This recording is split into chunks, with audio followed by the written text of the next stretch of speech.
વંદે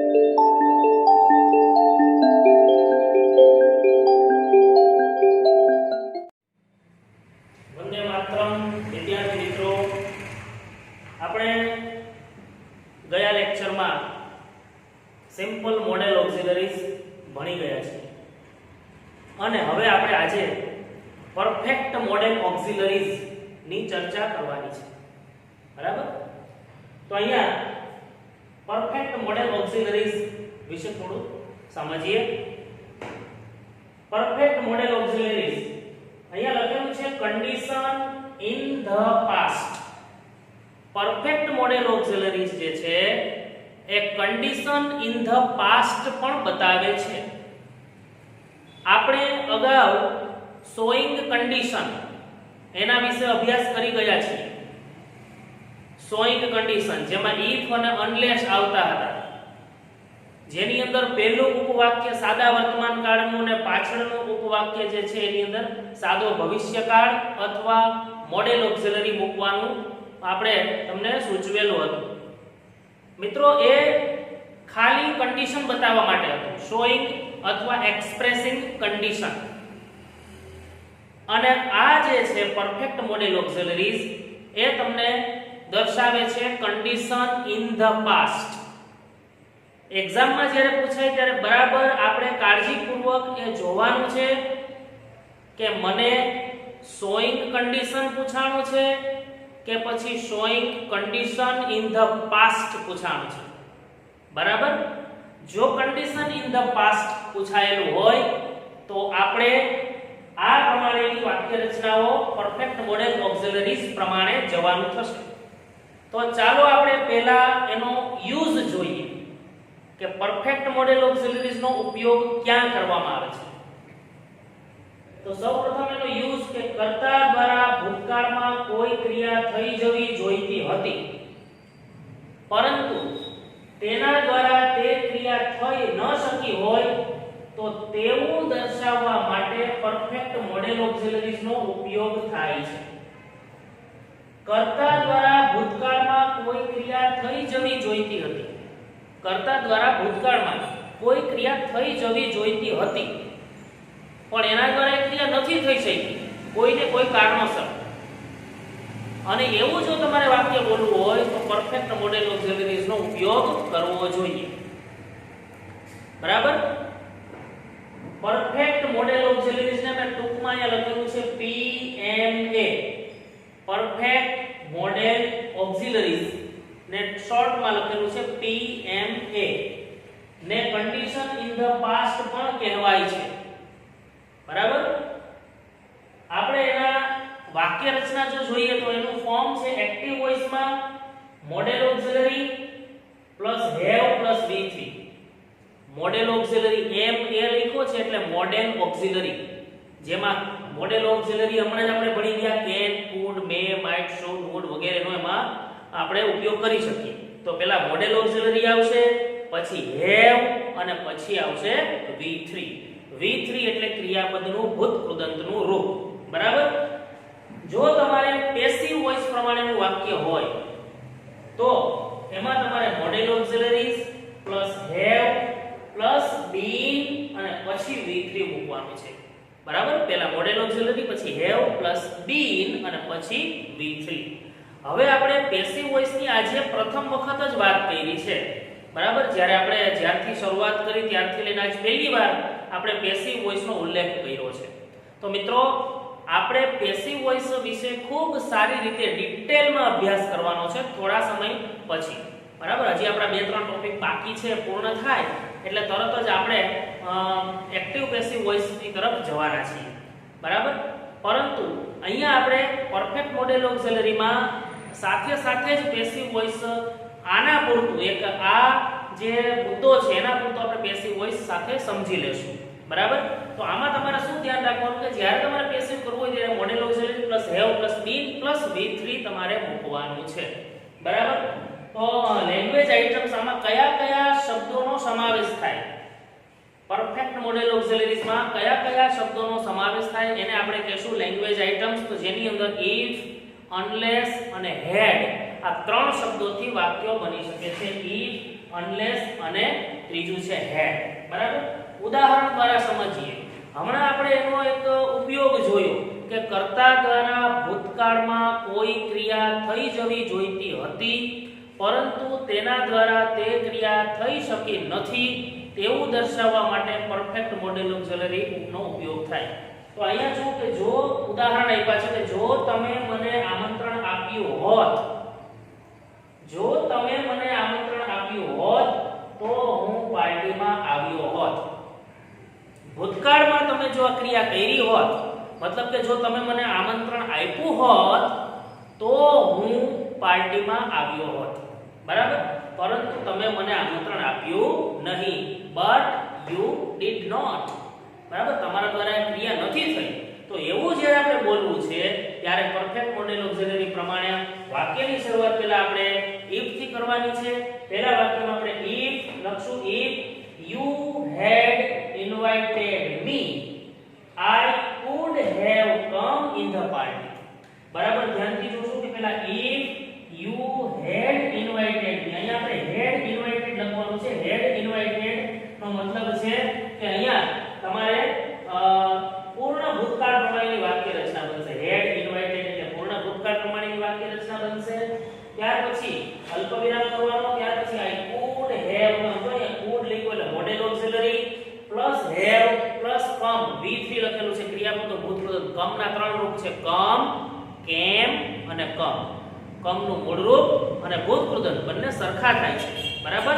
તો અહીંયા મેં ભૂતપૃદન લખેલું છે. બરાબર. તો આગળનું વાક્ય જે છે એની અંદર શું આવે છે? સાદો પૂર્ણ ભૂતકાળ. અને પાછળના વાક્યમાં પરફેક્ટ મોડેલ ઓક્સિલરી પ્રમાણે could have plus V3. Okay. if you had invited me I could have come in the party. બીજું આની અંદર ઉદાહરણ લખેલું છે if ને બદલે મૂકેલું છે unless. કે unless you had invited me, unless you had invited me I could not have come in the party. બરાબર. કે જો તમે મને આમંત્રણ ન આપ્યું હોત તો હું પાર્ટીમાં આવી શક્યો હોત નહીં. બરાબર. તો આ રીતે આની અંદર તમારે if થી અને unless થી બંનેથી વાક્ય બની શકે છે. ઉદાહરણ આપણે જોયા છે if અને unless થી. હવે આનો વાક્ય છે એ આપણે head વડે બનાવવું હોય, જ્યારે આપણે head વડે વાક્ય બનાવવું હોય ત્યારે had you invited me. આ વાક્યમાં બીજું કંઈ નથી કરેલું પણ આપણે head ને આગળ મૂકેલું છે. બરાબર. had you invited me I could have come in the party. બરાબર. તો આ રીતના એના વાક્યો બને છે. ત્યાર પછી આપણે બીજું વાક્ય જોઈએ કે જો ડોક્ટર સમયસર આવ્યા હોત, જો ડોક્ટર સમયસર આવ્યા હોત તો તે દર્દીને બચાવી શક્યા હોત. if the doctor had come in time. તમારે શું ધ્યાન રાખવાનું છે કે પહેલા તો વાક્યની શરૂઆત આપણે if થી કરવાની છે. બરાબર. ત્યાર પછી વાક્યમાં had plus come એટલે કે અહીંયા આપણે પૂર્ણ ભૂતકાળનો ઉપયોગ કરવાનો છે. બરાબર. if થી શરૂ થતું વાક્ય છે. શરૂઆતમાં પૂર્ણ ભૂતકાળનું વાક્ય આવશે. પ્રથમ ઉપવાક્ય વાક્ય જ્યાંથી શરૂ કર્યું છે ત્યાંથી અહીંયા અલ્પવિરામ સુધીનું છે અને પ્રથમ ઉપવાક્ય કહેવાય. અને આ જે પ્રથમ ઉપવાક્ય જે છે એમાં તમારે પૂર્ણ ભૂતકાળ પ્રમાણેનું વાક્ય બનાવવાનું થશે. પૂર્ણ ભૂતકાળની અંદર had અને V3 આવે એટલે if the doctor had come in time. જો ડોક્ટર સમયસર આવ્યા હોત તો તે દર્દીને બચાવી શક્યા હોત. પાછળનું વાક્ય જે છે પરફેક્ટ મોડેલ ઓક્સિલરી પ્રમાણે બનશે. પરફેક્ટ મોડેલ ઓક્સિલરી પ્રમાણે બને તો એની અંદર આપણે હમણાં જોયા છે સૂત્ર એનું જે ફોર્મનું સ્વરૂપ છે એ પ્રમાણે પહેલા મોડેલ ઓક્સિલરી મૂકવાનું, ત્યાર પછી આ have નું રૂપ મૂકવાનું છે અને ત્યાર પછી તમારે મૂકવાનું છે V3. બરાબર. તો આગળનું ઉપવાક્ય છે એમાં પૂર્ણ ભૂતકાળ અને પાછળના ઉપવાક્યમાં પરફેક્ટ મોડેલ ઓક્સિલરી વાપરવાનું છે એનું ધ્યાન રાખજો. બરાબર. if the doctor had come in time he could have saved the patient. બરાબર. આનું વાક્ય છે એની અંદર આપણે unless મૂકવું હોય. હવે આપણે unless નું ઉદાહરણ નથી લખ્યું પણ ધારો કે unless મૂકીએ તો શું થશે કે unless the doctor had come in time he could not have saved the patient. એવું વાક્ય બને. બરાબર. if ઉપરથી unless વાળું વાક્ય બનાવવું ઈઝી છે એટલે હવે આપણે એનું ઉદાહરણ નહીં લખીએ પરંતુ આની અંદર આપણે head વાળા વાક્ય લખીએ. ધારો કે આના વાક્ય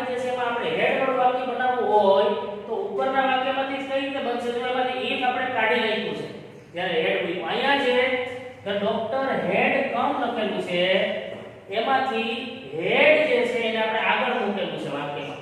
અહીંયા તમે જુઓ શરૂઆતમાં હેડ મૂક્યું છે, બરાબર? આ હેડ અને કમ માંથી હેડ ને આગળ મૂકવાનું છે અને કમ ને એની જગ્યાએ જ રાખવાનું છે, બરાબર? પહેલા આપણે હેડ, પછી કર્તા તરીકે ધ ડોક્ટર, પછી કમ ઇન ટાઈમ, પાછળનું વાક્ય એમ જ મૂક્યું છે he could have saved the patient, બરાબર? ત્રીજું ઉદાહરણ છે કે જો શિક્ષકે મને મદદ કરી હોત તો કદાચ હું પરીક્ષામાં પાસ થઈ શક્યો હોત, બરાબર?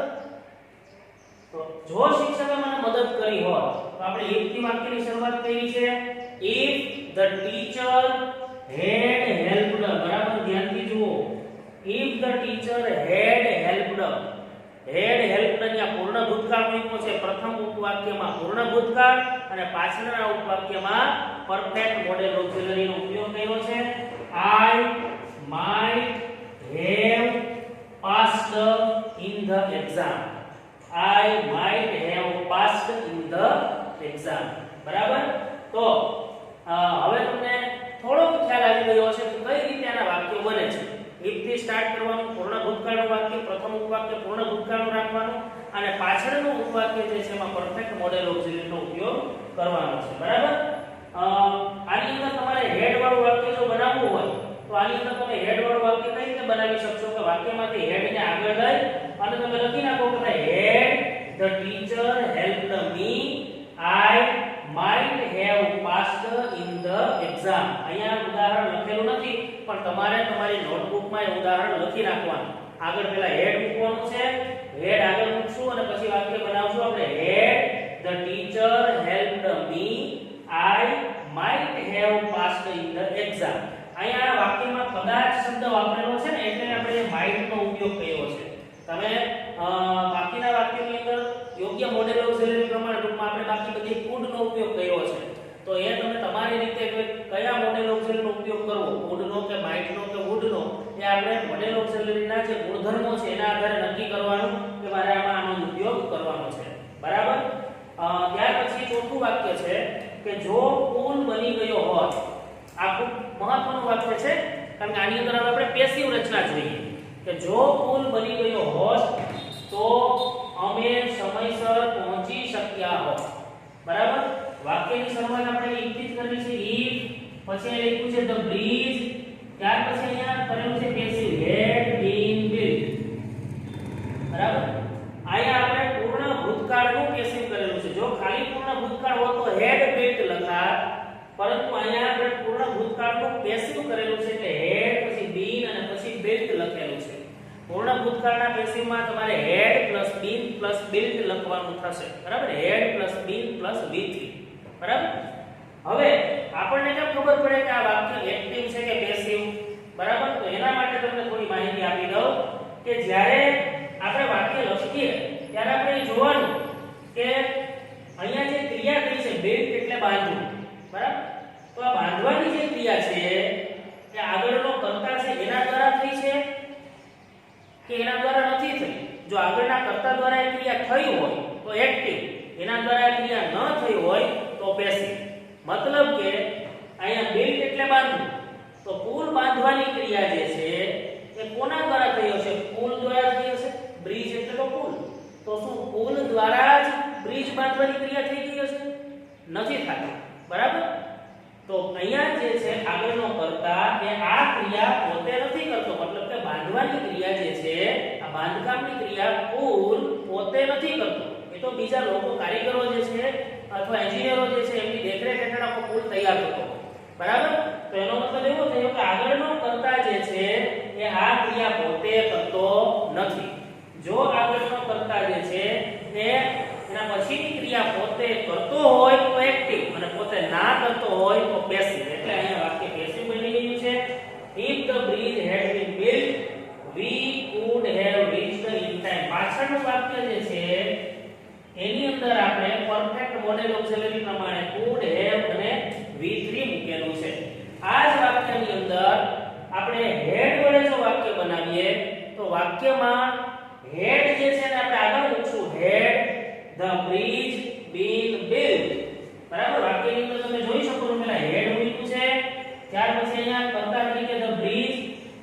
been અને પછી built. બરાબર? had the bridge been built we could have reached in time. બરાબર? અને હવે ત્યાર પછી આપણે પાંચમું ઉદાહરણ જોઈએ.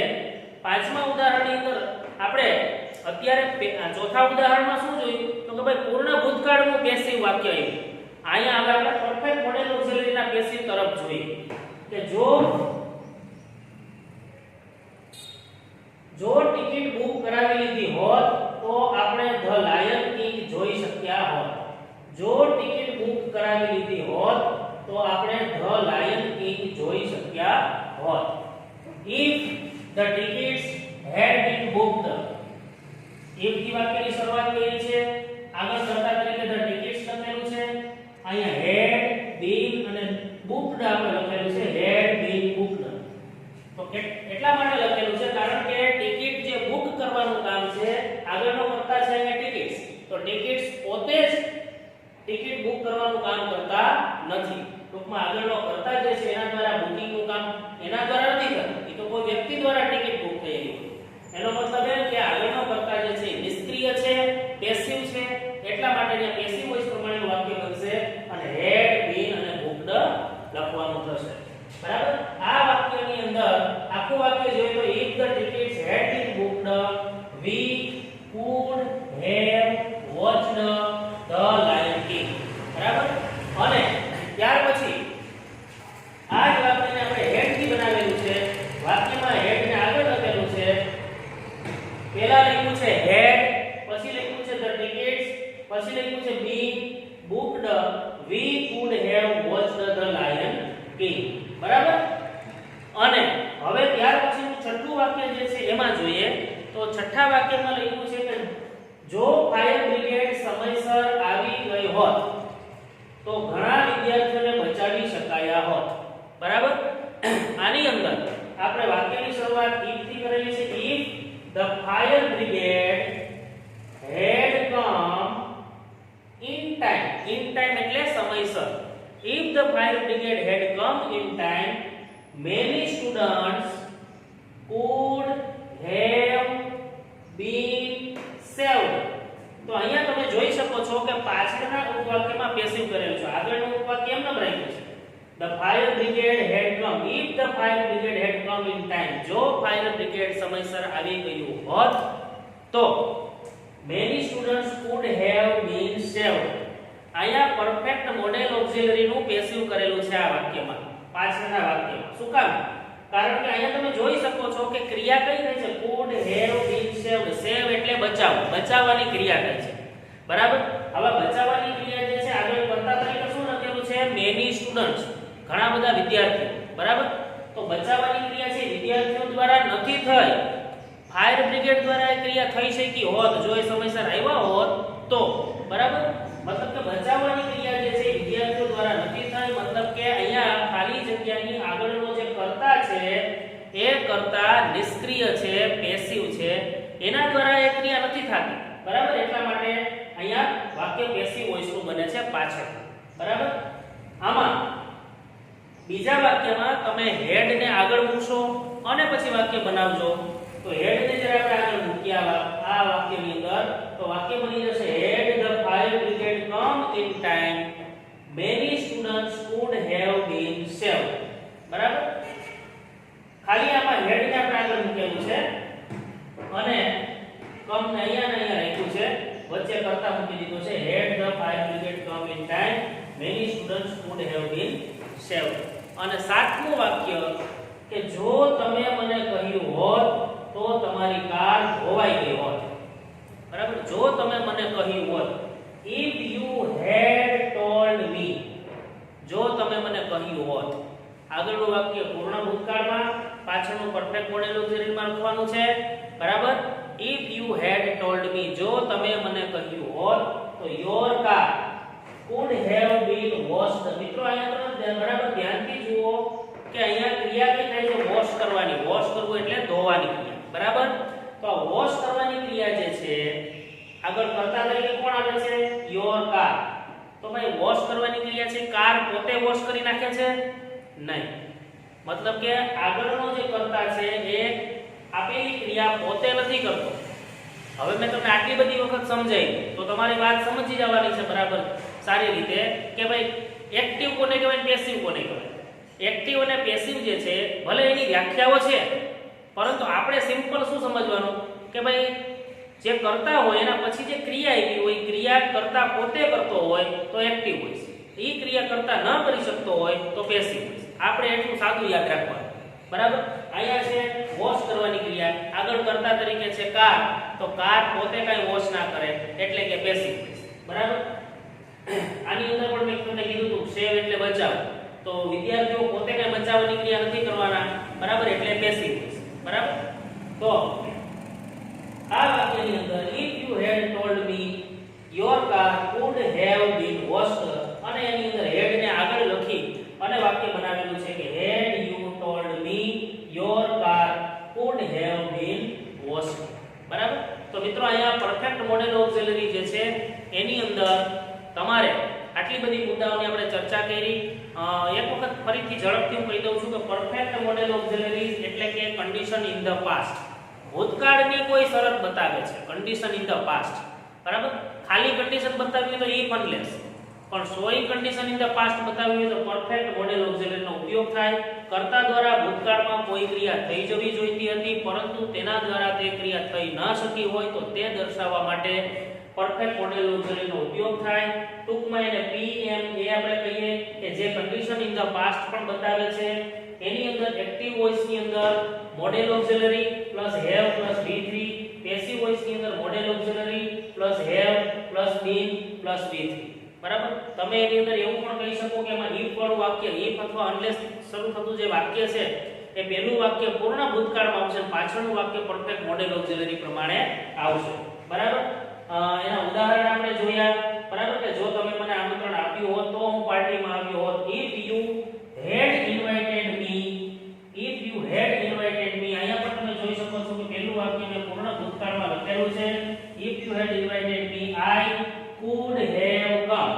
એની અંદર could model auxiliary plus have plus come છે એ V3 નું રૂપ છે બરાબર. અને એના પછી unless વાળું વાક્ય છે તો unless you had invited me I could not have come in the party. unless you had invited me, જો તમે મને આમંત્રણ ના આપ્યું હોત તો હું પાર્ટીમાં આવી શક્યો હોત નહીં બરાબર. તો આમાં તમે પાછું એવું કહી શકો કે if you had invited me, જો તમે મને આમંત્રણ આપ્યું હોત તો હું પાર્ટીમાં આવી શક્યો હોત. પછી કાઉન્સમાં બોલાય એમ કે but you didn't, પરંતુ તમે આ કામ ન કર્યું કારણ કે ભૂતકાળમાં તમારા દ્વારા ક્રિયા થઈ નથી. ઓકે. અને પછીના આપણે બધા ઉદાહરણો જે જોયા આની અંદર ક્યાં એક્ટિવ વોઇસ ને ક્યાં પેસિવ વોઇસ નો આપણે ઉપયોગ કર્યો છે એનું પણ તમે ખાસ ધ્યાન રાખજો બરાબર. 3 નંબરનું વાક્ય જે છે એની અંદર મેં તમને એવું કીધું કે જો શિક્ષકે મને મદદ કરી હોત તો કદાચ હું પરીક્ષામાં પાસ થઈ શક્યો હોત. if the teacher had helped me I might have passed in the exam. આની અંદર હેડ વાળું વાક્ય મેં લખેલું નથી પણ તમારે તમારી નોટબુકમાં લખવાનું છે. હેડ વાળું વાક્ય આગળ હેડ લખશું. had the teacher helped me I might have passed in the exam. કોને એક્ટિવ વોઇસ કહેવાય કોને પેસિવ વોઇસ કહેવાય એની પણ આપણે ચર્ચા કરી છે બરાબર. કે અહીંયા આપણે ચોથા વાક્યમાં લખ્યું છે કે if જો પુલ બની ગયો હોત તો અમે સમયસર પહોંચી શક્યા હોત. if the bridge had been built, અહીંયા પણ તમે જો built એટલે બાંધવું, બાંધવાની ક્રિયા બ્રિજ પુલ દ્વારા પોતાના દ્વારા બાંધવાની ક્રિયા નથી થતી બરાબર. મતલબ કે આગળનો કરતા જે છે એ એના પછી આવતી ક્રિયા પોતે કરતો હોય તો એક્ટિવ, પોતે ના કરી શકતો હોય તો પેસિવ બરાબર. ધ્યાન રાખજો બરાબર. અને એના પછી હેડ વાળું વાક્ય છે કે had the bridge been built we could have reached in time. અને બાકીના ઉદાહરણો આપણે જોયા. તમામ ઉદાહરણ અને પરફેક્ટ મોડેલ ઓક્સિલરીઝ ની તમામ વાતો આપ સૌ પોતાની નોટબુકમાં સારી રીતે નોંધી લો. અને આના પછી આપણે પરફેક્ટ મોડેલ ઓક્સિલરીઝ ની એક્સરસાઇઝ વિશે ની ચર્ચાઓ કરીશું બરાબર. અત્યારે હાલ પૂરતું આપણે અહીંયા સુધી રાખીએ. તમામ વિદ્યાર્થીઓ પોતાની નોટબુકની અંદર ખૂબ સારા અક્ષરે વ્યવસ્થિત અને લખી લેજો. તો વિદ્યાર્થી મિત્રો આપણે પરફેક્ટ મોડેલ ઓક્સિલરીઝ જોઈ ચૂક્યા છીએ. હવે પરફેક્ટ મોડેલ ઓક્સિલરીઝ ના આધારે આપણે showing condition in the past આની એક્સરસાઇઝ જોઈએ અને આ ફંક્શનને પણ સમજીએ બરાબર. અગાઉ આપણે શોઈંગ કન્ડિશન અથવા એક્સપ્રેસિવ કન્ડિશન આ એક ફંક્શન આપણે અગાઉ શીખી ગયા છીએ અને હવે આપણે showing condition in the past આ ફંક્શનને શીખીએ. એના યુઝમાં લખેલું છે પરફેક્ટ મોડેલ ઓક્સિલરીઝ નો ઉપયોગ કરવો. બરાબર, મતલબ કે તમારે showing condition in the past દર્શાવવું હોય તો એમાં તમારે પરફેક્ટ મોડેલ ઓક્સિલરીઝ નો ઉપયોગ કરવાનો છે. Exercise number 1, select and write appropriate response. આપણને પરીક્ષામાં આ રીતે જ પૂછાશે. બરાબર, જેની અંદર એક ડાયલોગ આપેલો હશે, Rinku said Shreya had not seen Disneyland. Riya said blank showing condition in the past આવું કૌંસમાં લખેલું છે. નીચે તમને ચાર ઓપ્શન આપ્યા છે. હવે જ્યારે showing condition in the past લખ્યું હોય એટલે આપણા મગજમાં લાઈટ થવી જોઈએ પહેલા મારે ઇફ અનલેસ અથવા હેડ થી વાક્ય શરૂ થતું હોય એવું વાક્ય પસંદ કરવાનું છે. એમાં પહેલા વાક્યમાં પૂર્ણ ભૂતકાળ હોવું જોઈએ, પાછળના વાક્યમાં could have પ્લસ V3 હોવું જોઈએ. could ને બદલે કોઈ પણ મોડેલ ઓક્સિલરી ચાલે, પણ આવું એક થોડુંક પિક્ચર આપણા મગજમાં ક્લિયર હોવું જોઈએ. હવે ચાર વાક્ય આપ્યા છે, એમાં પહેલું વાક્ય બીજું વાક્ય તો આપણે ન જોઈએ. ત્રીજા વાક્યમાં તો લખેલું છે કે if શ્રેયા had gone, મતલબ કે એમાં if દેખાય છે. ચોથા વાક્યમાં if છે તો આપણે ત્રીજું અને ચોથું વાક્ય ધ્યાનથી જોવું જોઈએ. એમાંથી કોઈ એક જવાબ હોઈ શકે. ઘણી વખત પરીક્ષામાં વિદ્યાર્થીઓ એટલા બધા ઉતાવળમાં હોય કે એને એક જગ્યાએ if દેખાય એટલે તરત એને ટિક કરી નાખે, પછી આખું વાક્ય વાંચે નહીં. બરાબર, એવું બની શકે. તો આપણે ચારે ચાર વાક્યને શાંતિથી વ્યવસ્થિત વાંચવા જોઈએ અને પછી યોગ્ય જવાબમાં ટિક કરવી જોઈએ. ખોટી ઉતાવળ ન કરવી જોઈએ. પહેલું વાક્ય છે she had no relatives in US. she had not seen Disneyland. બીજું વાક્ય છે કે Shreya is too poor to visit Disneyland. ત્રીજું વાક્ય છે if Shreya had gone to USA she could have seen Disneyland. ત્યાર પછી ચોથું વાક્ય છે કે if she asks me I will take her to Disneyland. આ ચાર વાક્યમાં ત્રીજું અને ચોથું એટલે કે C અને D જે સેન્ટેન્સ આપ્યું છે એમાં પરફેક્ટ મોડેલ ઓક્સિલરી વાળું જો કોઈ સેન્ટેન્સ બંધ બેસતું હોય તો એ છે સેન્ટેન્સ C. બરાબર, કે જેની અંદર અહીંયા હેડ ગોન આપેલું છે, ત્યાર પછી એમાં could have અને C આપેલું છે. બરાબર, તમારે આની પહેલા પણ મેં વખત વાત કરી છે, હજી એકવાર કહું કે પરીક્ષામાં લખતી વખતે તમારે આખો ડાયલોગ લખવાનો છે. મતલબ કે આ આખું સેન્ટેન્સ અહીંયા ઉપર લખેલું છે બધું લખવાનું અને અહીંયા જે ખાલી જગ્યા છે એમાં તમારા જવાબ લખવાનો અને એમાં તમારે લખવાનું C if Shreya had gone to USA. આખો જવાબ એમાં લખવાનો છે. ઘણા વખત પરીક્ષામાં આપણને MCQ પૂછવામાં એટલે ટિક કરવાનું હોય તો કોઈ પ્રશ્ન નથી, પરંતુ જો આખું વર્ણનાત્મક લખવાનું હોય તો આવી રીતે આખો ડાયલોગ લખવો જોઈએ. બરાબર, ત્યાર પછી બીજું વાક્ય છે Kokila said Meera had never prepared good food.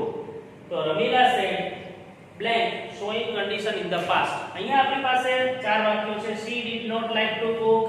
if she had joined cooking class she could have prepared good food. had she seen rasoi show she could prepare good food. she had better learned cooking from her childhood. આમાં તમને B અને C બંને વાક્યો જે છે એ આપણને લાગે કે ભાઈ B અથવા C જવાબ હોઈ શકે. બરાબર, હવે આની અંદર B જે છે એની અંદર had joined એટલે કે પૂર્ણ ભૂતકાળ આપ્યું છે. અહીંયા could have prepared એટલે કે પરફેક્ટ મોડેલ ઓક્સિલરી પણ કમ્પ્લીટ આપેલું છે એટલે જવાબ તો B જ હોય, પણ છતાંય આપણે C જવાબને ચેક કરીએ કે એ શા માટે ના હોય. બરાબર, તો એમાં had she seen રસોઈ શો, મતલબ કે અહીંયા આપણને had અને seen આપ્યું છે એટલે પ્રથમ ઉપવાક્ય તો એકદમ કમ્પ્લીટ સાચું છે. પાછળના ઉપવાક્યમાં જોઈએ તો she could prepare તો ત્યાં ભૂલ છે, કારણ કે she could have prepared જો હોય તો જવાબ આવી શકે. બરાબર, એટલા માટે આપણો જવાબ C બનતો નથી, આપણો જવાબ બને છે B. તો આપણે ઓપ્શન B માં ટિક કરીશું. બરાબર, અત્યારે જ્યારે તમે નોટબુકમાં લખતા હો ત્યારે મેં જેમ લખ્યું છે મારી રીતે જ તમે લખી નાખજો જ્યારે નોટબુકમાં લખો ત્યારે. પણ બોર્ડની પરીક્ષામાં જ્યારે લખતા હો એમાં જો લખવાનું હોય તો મેં તમને અગાઉ કીધું એમ આખો ડાયલોગ લખવો પડશે. બરાબર, માત્ર જવાબમાં ખાલી B કે C લખી નાખશો તો નહીં ચાલે. બરાબર, અને ટિક કરવાનું હોય, ઓપ્શન ઘૂંટવાના હોય તો કોઈ પ્રશ્ન નથી, તો તમે ઈઝીલી લખી શકશો. બરાબર, ત્યાર પછી ત્રીજું ઉદાહરણ છે Avani said Rutva has not finished her assignment. Anika said blank showing condition in the past. આમાં પણ આપણી પાસે ચાર વાક્ય છે. Rutva had better work hard. If she asked me, I will help her. If she had asked me, I would have helped her. Rutwa did not work hard. તો આપણી પાસે B અને C બે ઓપ્શન છે એને બરાબર જોઈએ. તો એની અંદર આ B ઓપ્શન ની અંદર તો ભાઈ asks લખ્યું છે, એનો મતલબ એમ કે આ કન્ડિશન તો બતાવે છે B વાળું વાક્ય, પણ એ શું બતાવે છે? ખાલી શોઈંગ કન્ડિશન બતાવે છે, કન્ડિશન ઇન ધ પાસ્ટ દર્શાવતું નથી. અહીંયા આપણે કન્ડિશન ઇન ધ પાસ્ટ દર્શાવવા માટે ઓપ્શન C વધારે આપણો બેટર રહેશે, એટલે આપણે ઓપ્શન C માં ટિક કરીશું. અહીંયા આવશે had asked, પાછળ લખેલું છે would have helped, એનો મતલબ એમ કે C જવાબ જે છે ફાઇનલ સાચો છે. ઓકે, ત્યાર પછી આપણે એક્સરસાઇઝ નંબર 2 જોઈએ. Complete the following sentences using this function. આ ફંક્શનનો ઉપયોગ કરીને, એટલે કે કયા? Showing condition in the past. આ ફંક્શનનો ઉપયોગ કરીને વાક્યને ચાલો આપણે કમ્પ્લીટ કરીએ. તો મિત્રો પહેલું વાક્ય જે છે એની અંદર અહીંયા બ્લેન્ક આપેલું છે, પાછળ લખ્યું છે કે they could have won the match. તો આમાં પાછળના વાક્યમાં they could have won perfect model auxiliary આપ્યું છે. આગળના વાક્યમાં કંઈક ખૂટે છે. આપણને ખબર છે કે આગળનું વાક્ય પૂર્ણ ભૂતકાળમાં હોવાનું. તો અહીંયા આપણે શરૂઆતમાં આપણે if લખીએ કે if, પાછળ લખ્યું છે they could have won the match. તો આપણે કર્તા તરીકે they ને લઈએ કે if they had played, if they had played well, if they had played well, જો તેઓ સારી રીતે રમ્યા હોત તો they could have won the match, તો તેઓ મેચ જીતી શક્યા હોત, but they didn't, પરંતુ તેઓ રમ્યા નહીં, એવું આપણે કૌંસમાં વિચારવાનું. ત્યાર પછી બીજું વાક્ય છે had you informed me. બરાબર ને, had થી ચાલુ થયું છે, informed આપ્યું છે, had you informed me. પાછળનું વાક્ય લખવાનું છે, તો પાછળના વાક્યમાં પરફેક્ટ મોડેલ ઓક્સિલરી આવવું જોઈએ. તો આપણે લખીએ કે I could have booked the tickets. I could have booked the tickets. ત્રીજું વાક્ય છે if the doctor had reached in time. જો ડોક્ટર સમયસર પહોંચી ગયા હોત તો પાછળના વાક્યમાં આપણે લખશું કે he could have saved the patient. He could have saved the patient. ચોથું વાક્ય છે had Trump invited Rupani. Had Trump invited Rupani. તો આપણે લખીએ વાક્ય કે he might have visited USA. He might have visited USA. ત્યાર પછી પાછું વાક્ય છે if the building had been built strong. જો અહીંયા પેસિવ કરેલું છે ભાઈ, had been built, કારણ કે આગળ શબ્દ છે building. બરાબર, if the building had been built strong, જો બિલ્ડિંગ મજબૂત બનાવવામાં આવી હોત તો it would not have fallen down. It would not have fallen down. જો બિલ્ડિંગ મજબૂત બનાવવામાં આવી હોત તો એ પડી ગયું હોત નહીં. તો મિત્રો આવી રીતે આપણે પરીક્ષામાં કમ્પ્લીટ ધ સેન્ટેન્સ, તમને પરીક્ષામાં જ્યારે કમ્પ્લીટ ધ સેન્ટેન્સ પૂછાશે ત્યારે એમાં ઓપ્શન આપેલા જ હશે. બરાબર, જો આપણે જે પ્રમાણેની પેપર સ્ટાઇલ હતી એ પ્રમાણેની હશે તો જો કંઈ ચેન્જીસ થશે તો એની અંદર આપણે કદાચ ડાયરેક્ટ કમ્પ્લીટ ધ સેન્ટેન્સ લખવાના પણ થઈ શકે. સીધા સેન્ટેન્સ લખવાના થાય તો થોડું આપણને મુશ્કેલી પડી શકે. બરાબર, પરંતુ અત્યારથી જ આપણે એવી ટેવ પાડવાની કે આપણે કમ્પ્લીટ ધ સેન્ટેન્સના વાક્યો જે છે એને આપણે આપણી રીતે જ લખીએ. મેં જે વાક્ય લખ્યા છે એમાં તમે એનાથી અલગ પ્રકારના વાક્ય પણ લખી શકો તમારી મૌલિકતાથી, પરંતુ શરત એટલી છે કે આગળના ઉપવાક્યમાં if અને પૂર્ણ ભૂતકાળ, પાછળના ઉપવાક્યમાં પરફેક્ટ મોડેલ ઓક્સિલરીનો ઉપયોગ કરવાનો છે અને ગ્રામેટિકલી વાક્ય સાચું બનાવવાનું છે. બરાબર, તો અહીંયા સુધીની વાત આપણે નોટબુકમાં લખી લેશું અને ફરી પાછા આપણે નેક્સ્ટ લેક્ચરમાં એક નવા ટોપિક સાથે આપણે ફરીથી મળીશું. બરાબર, ત્યાં સુધી આપ સૌ સુરક્ષિત રહો, સ્વસ્થ રહો અને ખુશ રહો. વંદે માતરમ.